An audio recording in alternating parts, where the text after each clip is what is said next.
All right, so let me restart. So the main thing the author is describing is his disagreement with how some of the punishment is handled in judicial systems. Specifically, that some people take pleasure or do punishment for the sake of punishment rather than helping the person who is being punished, which is the second point. And there's also a mention of malevolent intent when someone actively wants to harm someone else using the law. And there's also some interesting dynamics when it comes to the social aspect versus the human aspect in terms of what is socially right isn't necessarily what is morally correct, and vice versa. We're going to go into some interesting details later down the line, by the way. Larger, much. And there's also a question of scope. How much punishment is too much punishment? Even if the act is grave, what point is to punish someone that's already dead? For instance, that's a very big question to be asked. There's also some problems between the administration and the actual human reasoning of things. It's really difficult to make sense of punishment as a general concept because what you must do and what you feel you should be doing are not necessarily the same thing. Finally, there is the role of accountability, and essentially what I would equate this is to the Christian humility. This is something I'm more familiar in a Christian sense where if you have sinned, you're supposed to admit that you have sinned. And that humility is what brings you salvation, if you're talking about religious terminology. And finally, what actually is correction? And how do you describe and implement it? Which is not really described in the text, at least not in detail. It has some examples, but all of it is relatively vague. So, how can you? Oh, there we go. There's the direct quote of the Shiila itself, which Mediviti has read. Yes. And finally, here's an interesting passage that I brought from the text itself, which is essentially the reiteration of what was previously said, but in more concrete terminology. Now, admittedly, I don't understand most of these words, but I understand the concept, or the context of it, though. Eventually, I will learn all of these, all the nomenclature, and won't be troubled by it as much. For me now, it's an alien language. You don't read any course. Please read. Sure, I can read it. I think it's fine as this. If Ananda Margi violates the principle of yama or niyama, he or she will confess his or her fault to any acharya and ask for punishment on that day or on the day of the next Drakamarkaka. Dharma chakra. And as I mentioned, alien language, but I will understand this eventually. So, in the spirit of Mediviti's last presentation, I got inspired to show a context from a story that some people may know, and if not, could potentially get involved in and have an inspired situation where all these concepts are demonstrated in action. And my choice for this case was the anime that I personally really love, although it's flawed, which is Psycho-Pass. Psycho-Pass first season is one of my favorite shows. You can forget the other seasons exist. Just saying you ahead of time. This is the general summary or synopsis of the show for those who don't know what it is. It doesn't spoil much. The main idea of Psycho-Pass is that it's a version of predictive criminality where you want to avoid criminal acts from happening in the first place by stopping it before it happens, essentially by scanning their psychological state. Thus the name of the anime, which is Psycho-Pass. This is actually very similar to a different story, which is the what was it? The report. There's another film with Tom Cruise that has a very similar concept, which is something report. but the same idea applies there. Now, why am I talking about psychopaths and how is it relevant here? Well, it's because it has this very interesting concept, at least when it was first aired, it was relatively new, which is the Sybil system. And unfortunately, we live in an age where this is actually not fiction anymore. This can unironically already exist in a form. Sybil is an AI-driven system that tries to dispense justice as correctly as possible and avoiding any of the emotional congestions humans usually feel when displacing any kind of law or justice of that kind of nature.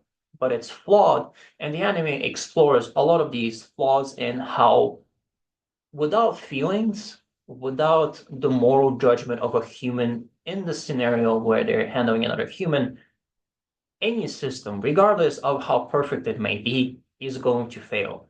And this anime represents that very well. In fact, it's one of the main plot points.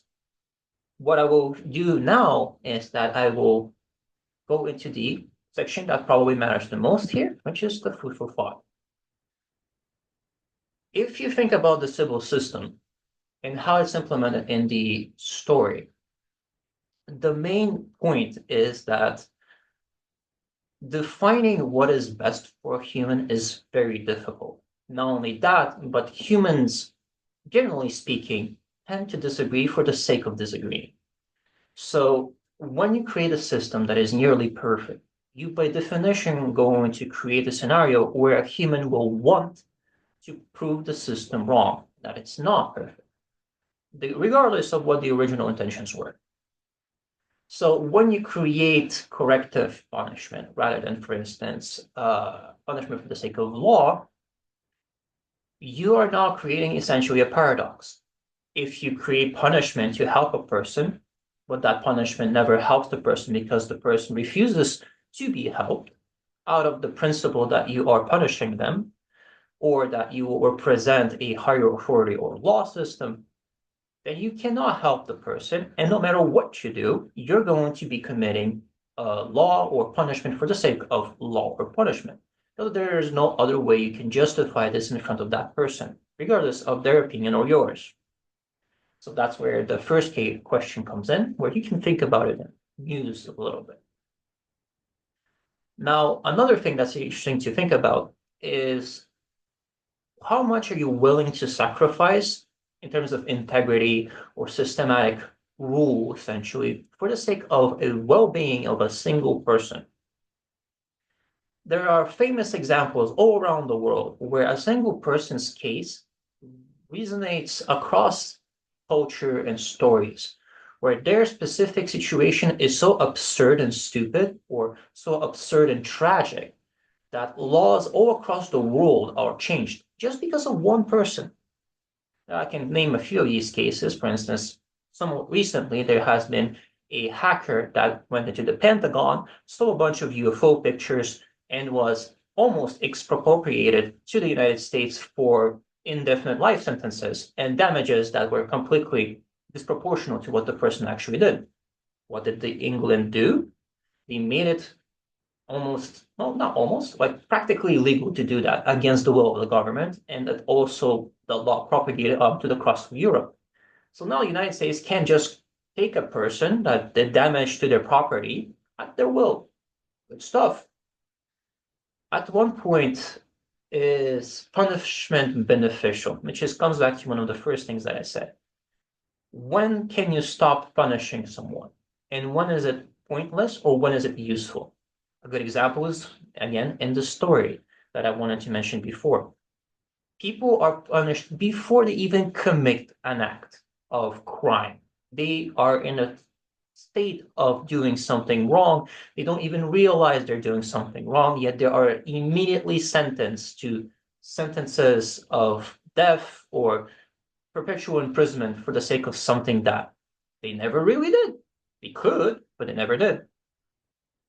But in our case, more specifically to our lives, for instance, a child. How many times can you punish a child? And how many times will the child not learn the lesson? At which point you should probably change the way you punish the child, or you're not punishing the child anymore. You're doing something else. And finally, so that I don't take too much time here, And this part is probably the deeper question here, and probably the one I'm going to have the hardest time actually explaining, which is what about punishment is so important? Why do we care about it so much that we are willing to write this Sheila about it, think about it, and create an entire judicial system around it? Yet we can't really solve the paradox of applying it for the sake of applying it and applying it for the sake of helping people. We can't really distinguish the two, not in any considerable category. Yet for some reason, we are compelled to keep this logic going. I don't think there's a single human on earth that doesn't understand punishment as a concept. It exists in everyone's life to some extent, and we feel like we must be punished on occasion, while we also feel like we must punish someone else on occasion. What is so deeply rooted in our human nature that we are both sadists and masochists to a weird extent when it comes to law and how it applies to everyone's lives, yours or someone else's? And the answer to that question is, although vague, unique to every person. So if we have the time, and you tell me if we do, we can discuss this in more. Because Akamati said that she has a work call and she asked to postpone her Sheila's to the next class, Sure. if possible. I would gladly discuss this point and many of the others in these slides with you, given the opportunity. Since we do, go ahead.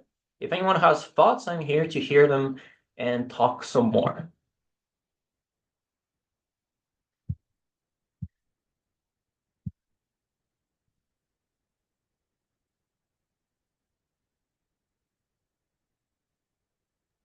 Well, you did bring up some, interesting points. I think that in applying punishment, the intention needs to be one of compassion and not out of anger, which I will discuss in the 12th Sheila. Because are we actually trying to hurt someone, or do we want them to improve? Within the context of a parent disciplining their child, punishing their child, I think uh, the more proper approach could be taken from that type of situation. But I know a lot of forms of corrective punishment within our society. It doesn't have that empathetic or even compassionate approach. So it's almost like it's punishment for the sake of punishment, literally to hurt someone. But I know in different countries, people who have made big mistakes, the system actually tries to rehabilitate them. So yeah, the intention, it's definitely, I think, one of the most important things to consider when reflecting on what is the correct level of punishment, or what should the punishment be. And out of curiosity, what was the source material? I'm sorry?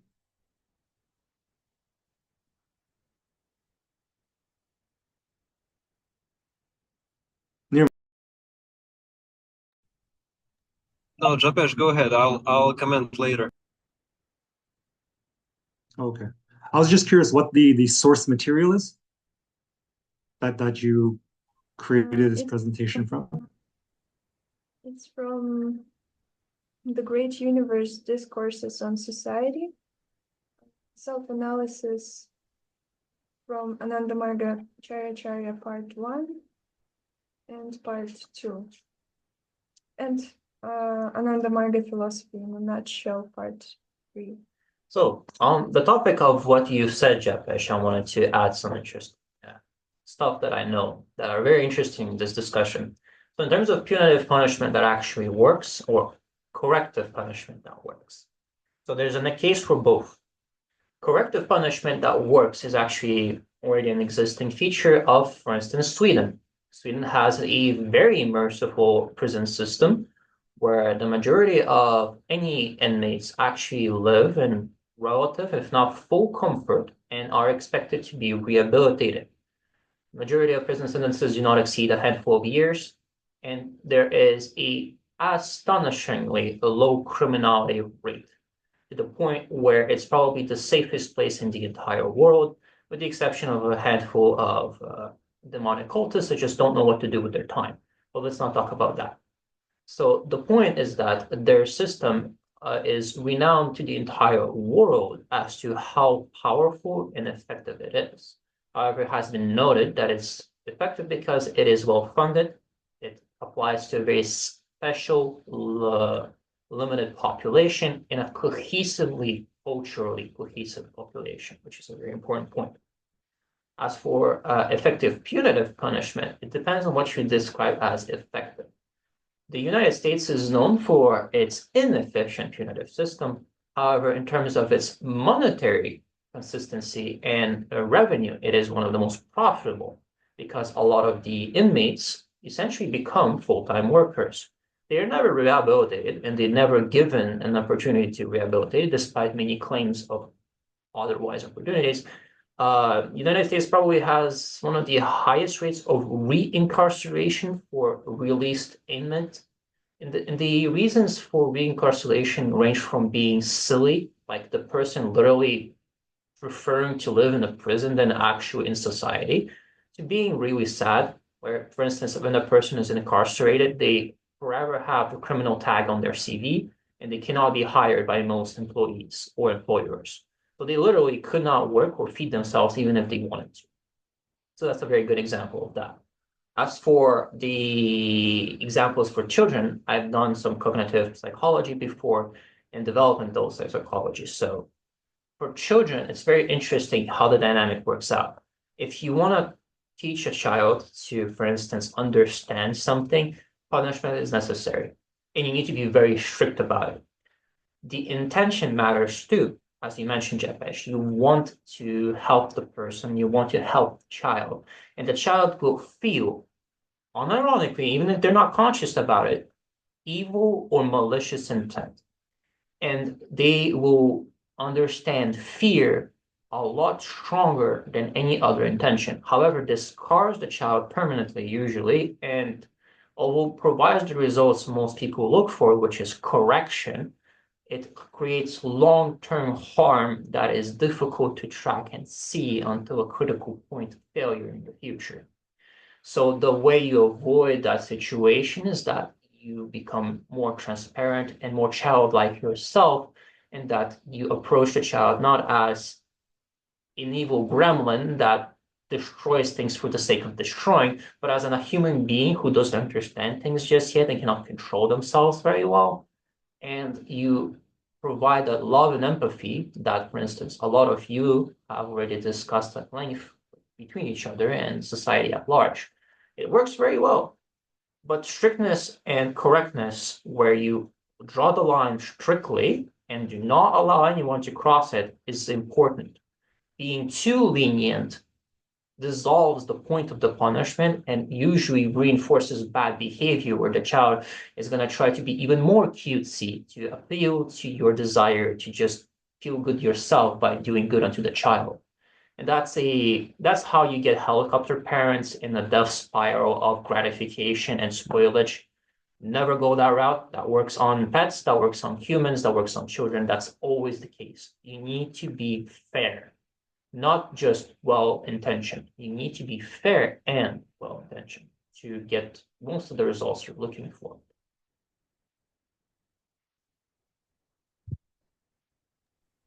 Yeah, that's very interesting. My point was going back to the not legislative, social, or even psychological dimension of this quote, because these 15 quotes want to bring this point home, are addressed for spiritual aspirants of an Andamarga tradition, but not only that, spiritual aspirants, you can say yogis or tantrics, who basically desire liberation in every sphere of life. And this point has an import for spiritual aspirants in their practice. So specifically, if any mistake has been made unconsciously or unknowingly, one must admit it immediately uh, and ask for punishment. The point is not. The point is basically we're talking about introspective thing, not relationships with others within society.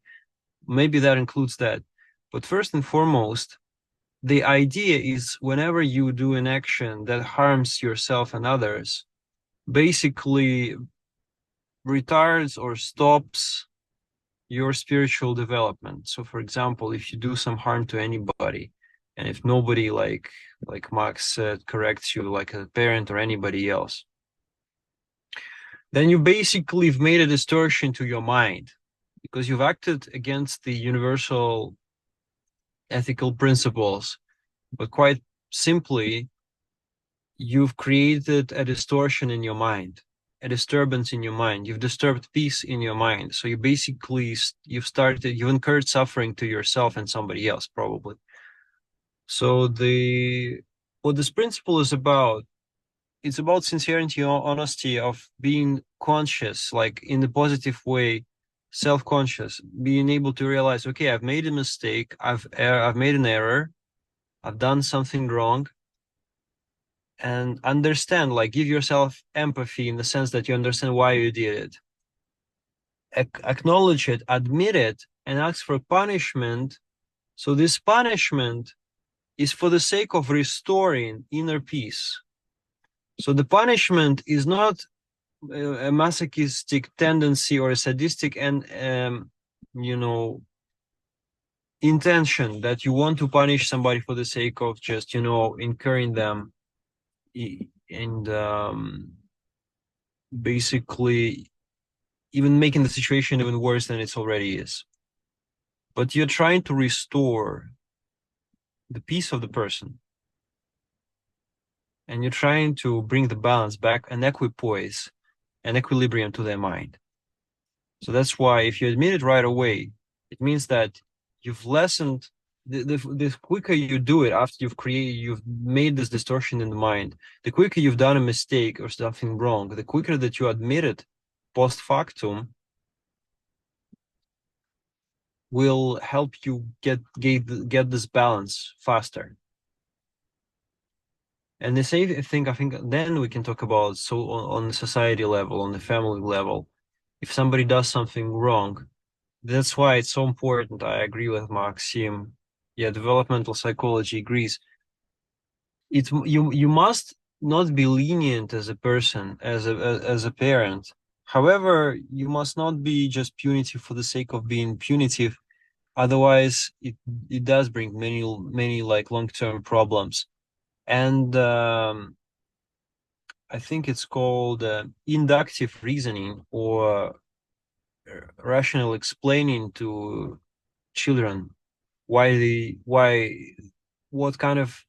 they're wrongdoing, what is the cause of their wrongdoing.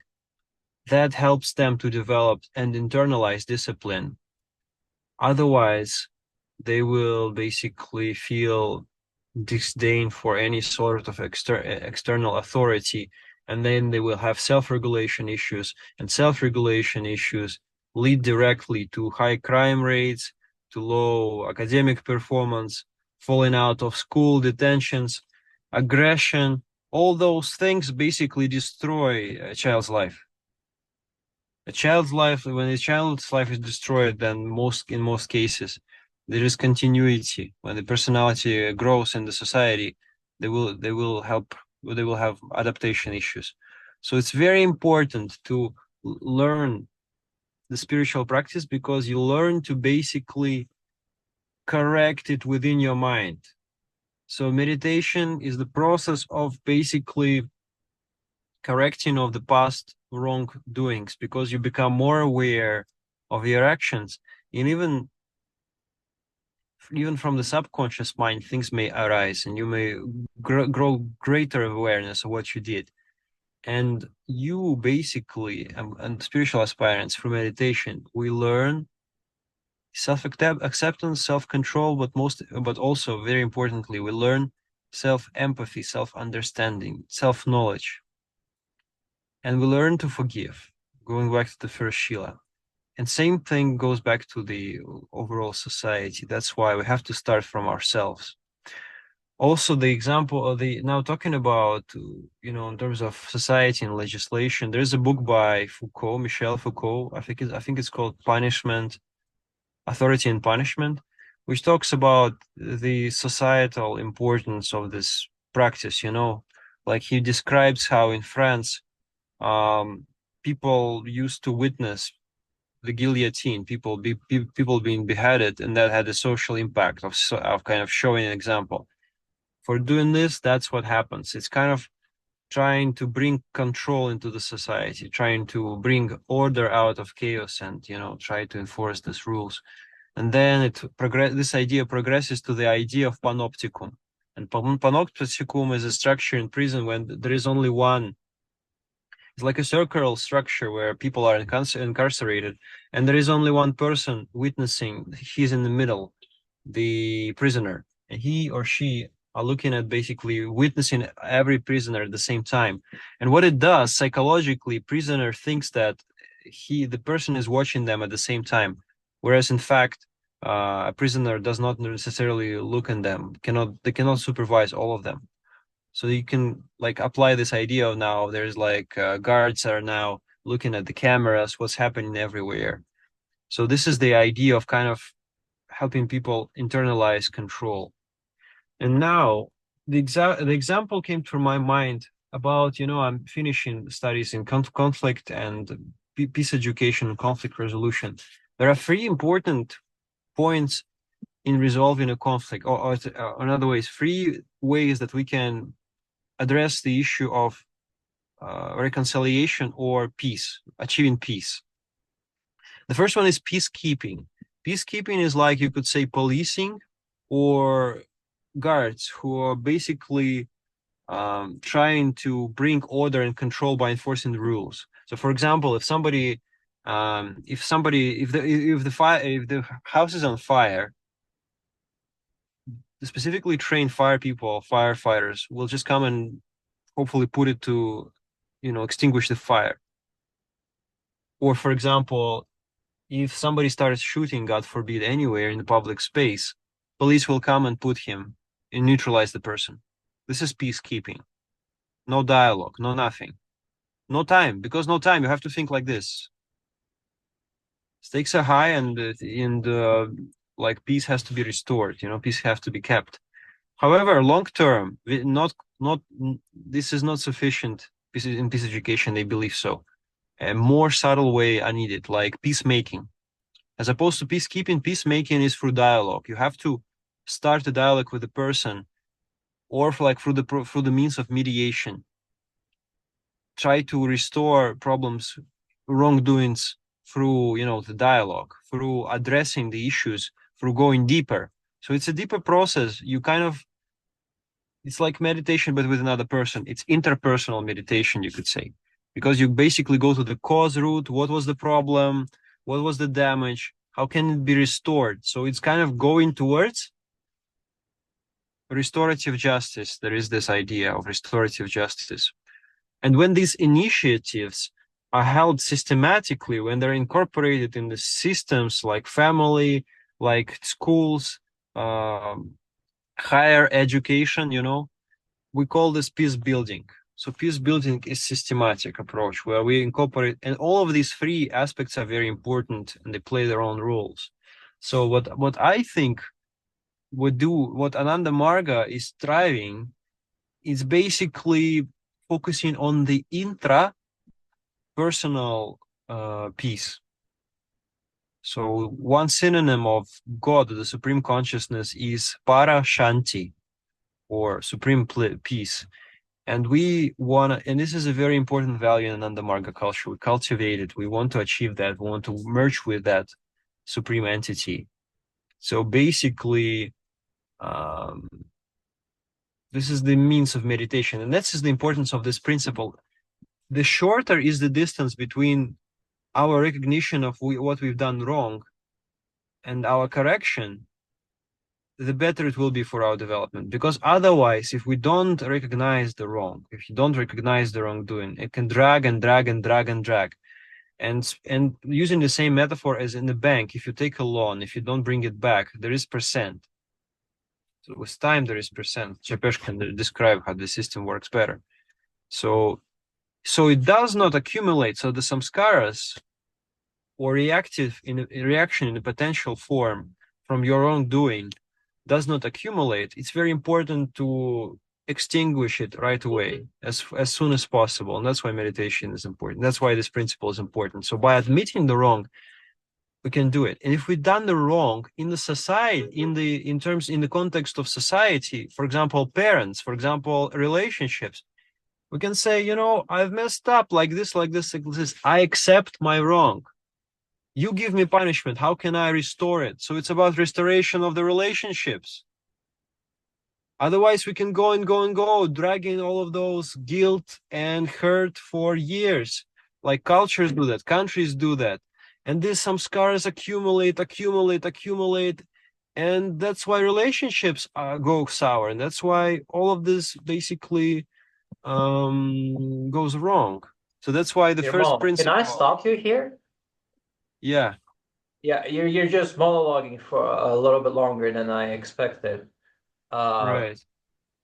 Sorry for if it sounds rude. That's not really my intention. I feel like I fundamentally disagree with some of the things that are being said right now, and I really need to interject. First off, I feel like the concept of karma is archaic. It is not necessarily correct, nor is it necessarily true.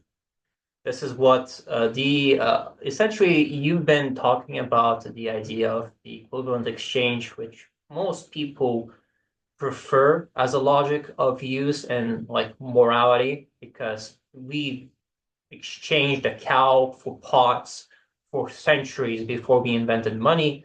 And that's how our human brains function, especially when it comes to societal harm. But unfortunately, I don't believe this is necessarily the correct way of thinking about this, nor is it necessarily the best way to meditate about this either. Because being conscious of a fault that you've committed is one thing, but it is not practically suitable, nor is it particularly functional to expect a person to be conscious of every fault they could be making. Because the idea of making a fault assumes you've done something wrong. And doing something wrong assumes that someone can tell you that that is wrong, or that you convince yourself that this is wrong. If you live your life narcissistically, but truthfully, where you are not just a pretend narcissist, you are a real narcissist, and you do things precisely the way you believe it to be best, you will never be wrong. And not only that, you will never feel guilt. You will be a free butterfly doing whatever the hell you want, burning down forests, buying out cities, helping a homeless person randomly. You'll do it all, and all of it will feel correct and right to you. And society cannot judge or prove otherwise outside of the realms of law, which are called and written not necessarily to help a person, but to keep a specific type of order. That's not even necessarily a peaceful order either. Law is written for very specific purposes, and it's not always for the sake of peace. So this is where I want all of us to think beyond the concept of karma and into the concept of what is guilt and how do we truly understand its use within our lives, and what happens when it's no longer useful.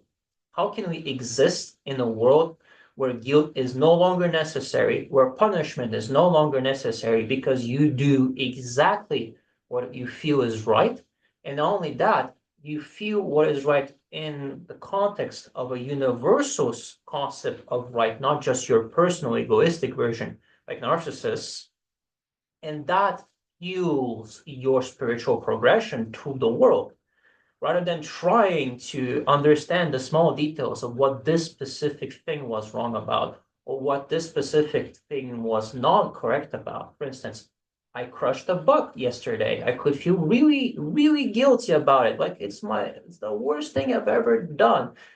She, by the way, is very guilty of this.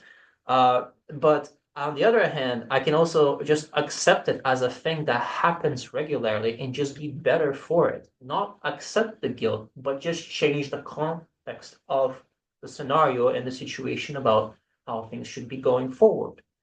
But this is my way of handling the situation. I'm convinced that there's also better ways of doing it beyond like the rational, logical way I think about. Precisely, think about Buddha, like the actual like Buddha that established Buddhism, like in his context. I don't know that much about Buddhism. But what I do know is that in his canon or his stories and his depictions, he's not never written as a perfect person. He began life with a bunch of mistakes and hedonism to the point where he got sick of it all and decided to do better. But he never felt, but guilt was not part of that transformation. It was probably what began it all, maybe. But in the end, it became something much larger, Okay, beyond let me guilt, interject. beyond. There we go. That's my piece of salt. Right, so now it's a dialogue, which is a heated dialogue. I like it. So this agonistic pedagogy works. Now we're talking. So, I have no idea.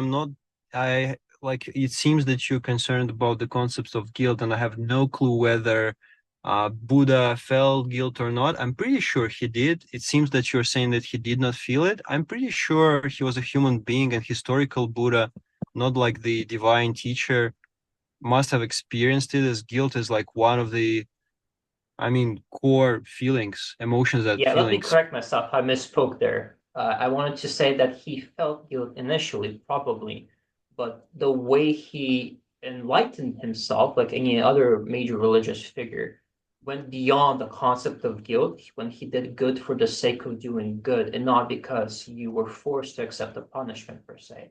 But like any other person in their stories, they went from being a normal human to being an enlightened spiritual leader, which is where we're trying to get with our logic ultimately. That's probably So better that way. this is precisely the meaning of this principle that I'm trying to make come across. The concept of karma in the Ananda Marga philosophy, karma means simply action. It's a Sanskrit word that means action. And samskara means a reaction to an action. However, reaction to an action may not be immediate. So if I just say something, if I do my monologue, I may not get an instant reaction. Maybe like people will like it and stuff will go on. Maybe it's like today I say something and I get an instant reaction right away. It does, like, it works in different ways and depends on different factors, on mood of different people, different participants being present, my mood, whether I slept or not. You understand the point. Different things, different factors. Now, what this principle does, we're not talking about the societal. I think first, it's basically for the personal use. So it's like for your personal, lakmusovая бумажка, it says in Russian. It's for you. It's like your own. I don't know the English word for this necessarily. The idea is, if you did something wrong, the reaction must come. And this wrong means, like, if something in this context, doing something wrong, it doesn't mean like that society thinks it's wrong, that something means wrong. I mean that it means fundamentally for you, in your mind, in your heart, it does not let you go. Like, for example, you said the bug, you crushed the bug, and you still remember about it, like it's in your mind, it came to you, and you feel some kind of, I don't know, what do you feel? You feel somehow affected by it. My point, maybe not because it's quite a normal thing to sometimes squish a bug because, well, bugs are annoying and stuff. But I'm talking about things that we do sometimes wrong, not in the societal sense, but in a deeper moral sense that is like subjective to you, but you feel it disturbs your mind. Like you said something bad to your, I don't know, mother, father, friend, and it disturbs you. You just feel like, wrong or not, your mind is disturbed. It's out of balance. It's just out of balance. and it's the result of the previous action. So basically, the point of this Shiila, I think, like I don't know, but I think, and from what data my trainer explained to me, the idea is if you accept it in your mind, if you truthfully say, okay, I did like this, and that's why that's what happened, you basically grow awareness and understanding of what happened. And then if somebody else was hurt in the process, and yes, our actions hurt people, and like you say, like in this idealistic, if a person lived completely like a hedonistic narcissist, well, it's impossible. We're all interconnected. There would be plenty of situations where going on living like this, he would have to face reality at a certain point.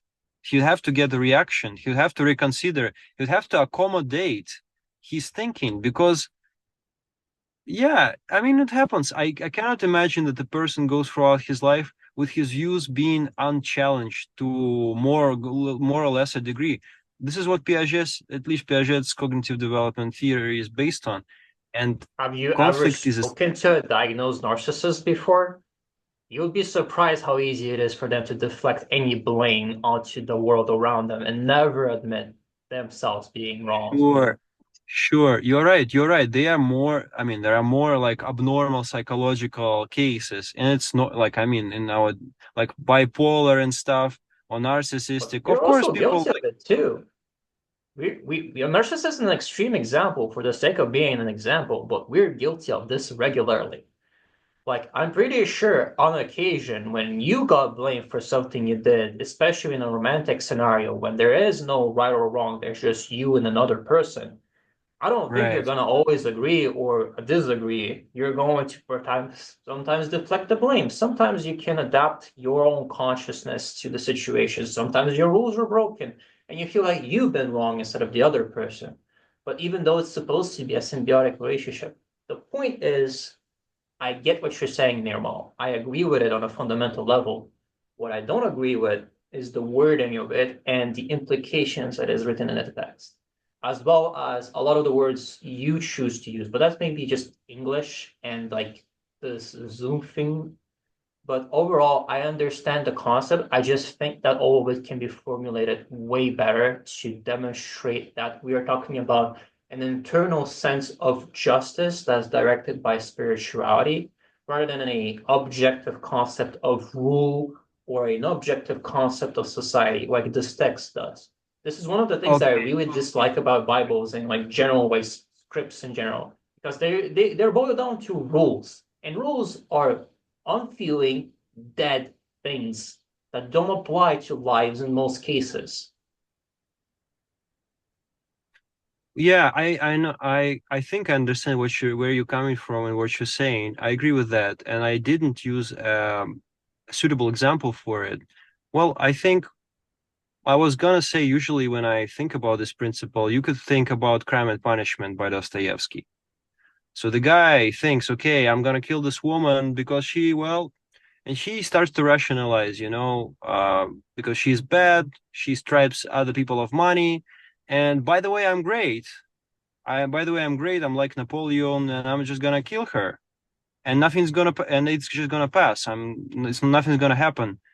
And spoiler alert, he does it, and he psychologically and physically deteriorates for the entire book is about his psychological spiraling down and reaping the consequences of what he did. He's unable to just even use this money. He digs it into the hole because his psychological makeup is broken down after this event. So this is the result of his action, and basically the entire book is nothing but his processing what he did and eventually admitting he's wrong and going to the incarceration camp. So maybe that's a better example of like an actual demonstration of what happens when you do something, yeah, well, morally unacceptable for yourself, and you get a punishment for it. This process itself is punishment, I would say. Self-inflicted. And that's as soon as you have a consciousness, which, frankly speaking, not every person actually, now that I think about it, having a guilty consciousness or just generally a consciousness is not as common as you might think. because the developmental aspects of gaining a consciousness about your actions and your feelings about a world involves you experiencing the consequences of these actions. Children, adults, even old men and women sometimes live in such a sheltered environment that none of their actions have any tangible consequences they can understand because they're protected by different various elements. So in this situation, we have the reverse case where a person really should be punished for what they do, but never are. And the fact that they cannot be conscious that their effects are problematic or their choices are problematic is just as much of the problem as their actions themselves. And demonstrating that guilt or demonstrating that problem is potentially criminal. And this is the part where I think we dug a very interesting point. Okay, do you really have the right to disturb someone else's peace by introducing guilt that you perceive but they don't? I'll give you an example. Vegetarianism. As much as I respect vegetarians in general, one of the things particularly nasty activists do, vegans in particular, is that they guilt trip other people by introducing the concept that they feel is a problem and they feel they should be guilty about onto other people. So they make themselves feel correct and in their suffering make other people suffer because their guilt is so deep and disbalanced by some reason or aspect that they feel that other people should compensate for their own problems. And at that point, you reach a situation where there's kind of an impasse. A person doesn't want to give a shit about vegetarians because they like meat. It's good. And frankly speaking, in certain cases, actually healthy. Not always, but sometimes. So when you ask a bacon American lover to suddenly go cold turkey, never eat meat, and just eat grass for the rest of their life and variations of it, you're gonna get a lot of like feedback about that. And frankly speaking, neither side is correct in this matter, but someone is feeling guilty perpetually. Either it be the meat lover who is now conscious of the fact that they're killing animals, perpetuating an industry that's horrible, or the vegetarian who feels guilty about the fact that they used to eat meat or are currently eating stuff they don't like, but feel morally obligated to. And everyone's miserable, and no one can find a solution to the problem because no one is addressing the actual root, which is the guilt itself. Why do you feel guilty about it? And why should other people feel guilty about it? And whether or not you can resolve that guilt through spirituality or some practical means or not. This is probably a question that currently society doesn't have an answer to. Thus, all the friction that you can see anywhere you go with these topics. I mean, we're having a good discussion, but I want to say it's meant to be a study circle, and we've just demonstrated the narcissistic tendency, so to say. But I mean, we're talking on point, we're getting on top, but we have to give everybody representation. So, Чепеш, Madhuvidya, I want to say sorry. One more. Oh, sorry. I thought that's it. Sorry. That was my understanding. It was the only one. Sorry. Well, that's the narcissist in me talking. Well, I want to say sorry. I lost track of time and I just got hung to this argument, and Max presented very good questions. So I guess this is the demonstration of what it is. Like, I mean, I could be rationalizing or not admitting that I don't feel that or this, but guilt, I want to say just one thing. Guilt, nobody can feel guilt all the time. I don't think it's feasible. Like, more or less, maybe it can be up and down, but overall, in some cases, guilt may be a constructive feeling. When because otherwise, I mean, I've had narcissistic people who are I have like very talented like friends, but they're like maniacs who cannot listen to anyone, can just go on talking. And talking with those people, I don't want to blame it on them because this tendency is in everybody, but I think I've also developed this. Sometimes I really get pumped up about my ideas and stuff. And it's true. Like I have this history. But anyways, what should we do, Madhuvidi, as a facilitator? Japesh, what do you think we can do? Should we do another principle or what? Yeah, Well, 3 minutes left. I don't think so. 9:57, and I feel like we won't have the time to give it the time it deserves to discuss it. But I thought this conversation was great. You know, hope no one feels bad that they took up so much time. It's almost like the purpose of these discussions, right? Like it really gets to the core of what we're thinking. Um, but I definitely had a lot of questions, wanted to comment on a lot of what you guys are saying. It's really, really Write it down. insightful. Don't forget about it. Uh, Send it to me. yeah, but when you said, just quick question, like guilt, are you equating it with an acknowledgement of a mistake? Like, I so when am someone admits they made a mistake, uh, is that guilt, or is it more of like a lingering feeling of shame for an action that uh was done? in the Just so case I know. of yeah, in the case of the vegetarian stuff, it's more of the former rather than the latter rather than the former. But guilt is a lot more universal. It is a understanding, deep understanding usually that is mostly subconscious, sometimes conscious that something went wrong. Like what Nirmal said, it's a disbalance and your awareness of it on some level. And for instance, in the case of what I would call irregular vegetarians that are doing this out of guilt because they felt like they were eating or doing something very wrong for a long time, and they're now compensating for that guilt by doing something that is frankly irrational because they're not doing it correctly, or not are they committing their entire being, so they're just doing it for the sake of doing it and feeling a little bit better, but they're perpetually miserable with their choices because of it, because they're not fully solving the problem, but they also feel like there is a problem and they're not doing either. So that's basically the story. But guilt, like you just mentioned, can exist in multiple forms, and either one leads to issues and conflicts that we just described, both me and the Nirmal. So if you have more questions, by the way, do not hesitate to write them down somewhere, and I will answer your email or just use the next study session to answer that. I love these kinds of things. Yeah, on the chat we can do it. Please go ahead. I think every emotion is adaptive and supposedly should help us solve some issues.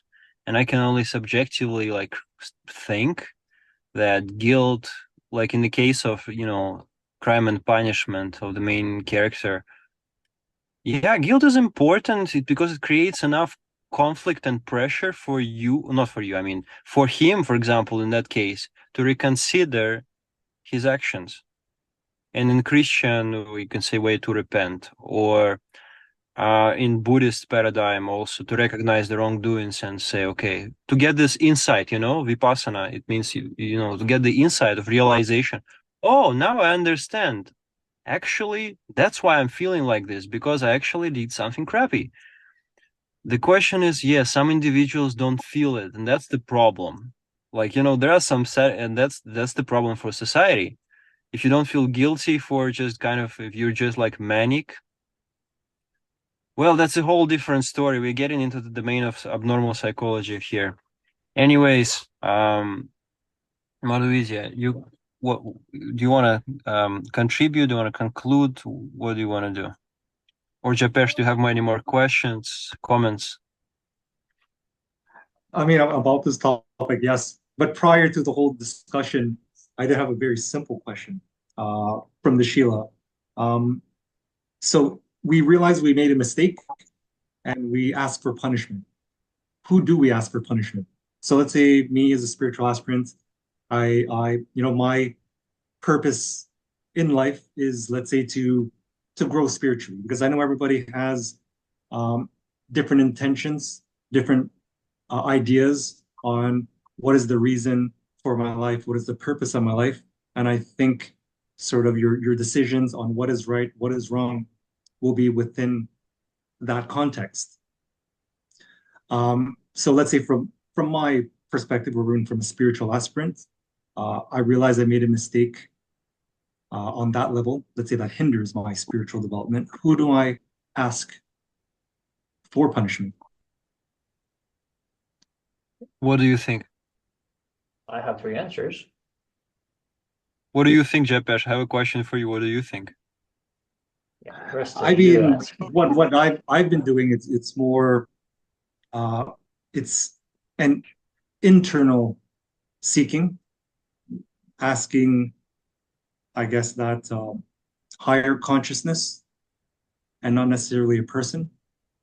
I think if I had more of a network of uh, people who, if I spoke to you more regularly, or in Madhuvidya, I might be asking you too, or even if I, connected with acharyas more often. But for me lately, it's been more of a internal asking and hoping that the answer comes intuitively on how I should approach things or how I should correct behavior. Well, that's the spiritual approach, I think. I want to answer real quick because I have three very interesting ways of answering that question. As potentially a Christian, yeah, you ask God. If you're a man of science, you ask, well, what can be done in the situation? You don't ask what punishment is. You just ask what can be functionally made better. But in the context of this class, I think that you're asking the wrong question. By saying, who am I asking for punishment? You're being passive, when in reality, you should be active. So you're not asking the right question. You should be asking, what am I supposed to do to make this better? In which case, you're putting yourself in a position of power to change the scenario in favor of whoever was wrong, being you or someone else or society in general. And instead of being passive and just accepting whatever comes, you actively do something that makes the situation better and make you feel better. And by doing that, you grow. Well, I think Japesh, I got what you're saying. Like, if you feel like you've done something that's wrong to you, like for you, if you've done something wrong, and then if you ask your inner deeper self, then basically you're asking yourself. So you put in the responsibility on your higher I.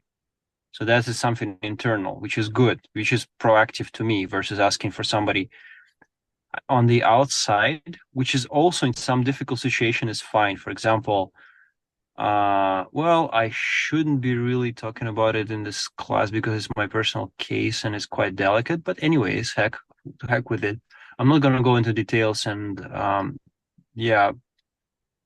Um, Basically, I've spoken with my friend, consulted whether, for example, no, I'm just not gonna use my case, but like hypothetically, say if any person um um is kind of like going through some difficult like moral question, and if they need some kind of person to talk to about it, discuss it with, which is natural. We are social human beings, so it's normal to talk it out with somebody else.